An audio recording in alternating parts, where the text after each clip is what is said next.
All forms of jet propulsion rely upon the principle of reaction as described by the 18th century mathematician and natural philosopher Sir Isaac Newton, whose third law of motion was that for every action there is an equal and opposite reaction.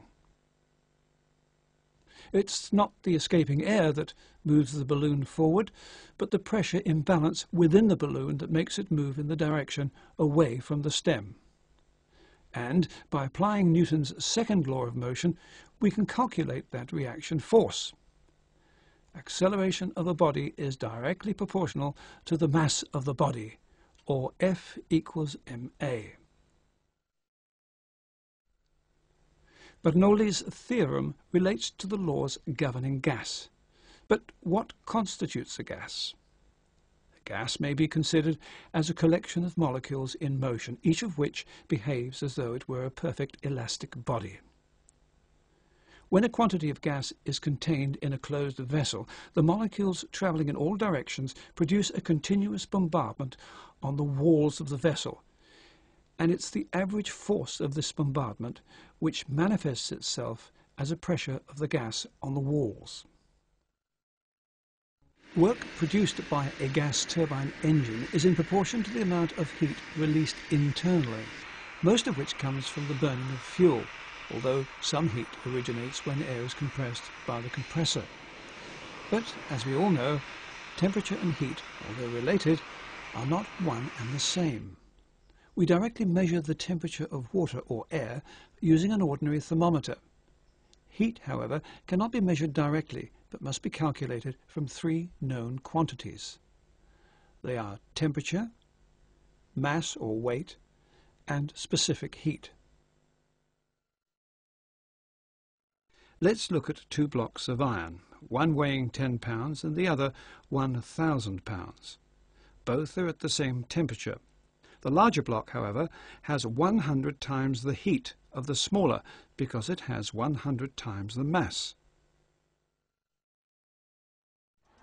We should be aware that both Fahrenheit and Celsius scales are in use in aviation and are often confused.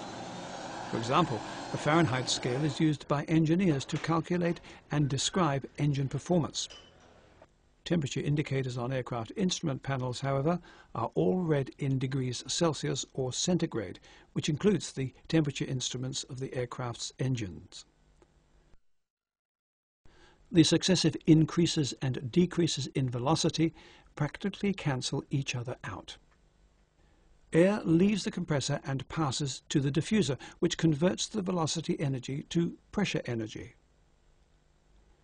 On leaving the diffuser, the air passes into the combustion chambers. Of the total mass of air passing to the combustion chambers, approximately 25%, known as primary air, enters the flame tubes through the flame tube orifice and is used for combustion. The remainder of the air passes along the outside of the flame tubes, entering through dilution holes in the side of the tubes, and is used for cooling. We better understand the relative performance of different types of turbine when we understand thrust and propulsive efficiency. The force that propels an aircraft is known as thrust, and it is the amount of static thrust a jet engine produces by which it is rated, just as a piston engine aircraft is rated in horsepower. Thrust is a function of the altitude and airspeed of an aircraft and of the engine control setting. It is this thrust force that accelerates the aircraft and balances drag, because thrust is equal to mass times acceleration. As the density of the atmosphere decreases with an increase in altitude, so does the available thrust.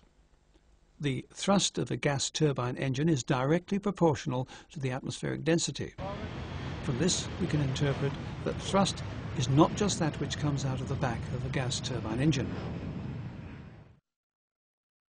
Sadi Carnot, a French engineer, discovered the rule of thermodynamics that states, "The efficiency of converting heat into useful work depends on temperature differences." He might have added, "and the colder the better."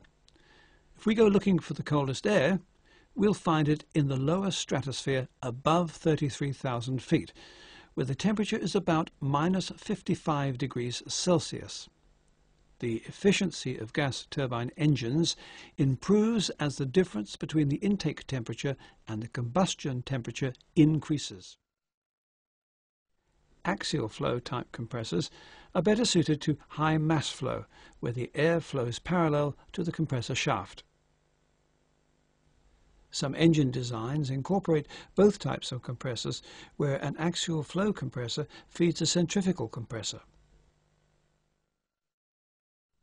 Each ring of blades and its associated fixed stator vanes is called a stage, so that the air alternately passes between rotor blades and stator vanes. Without the stators,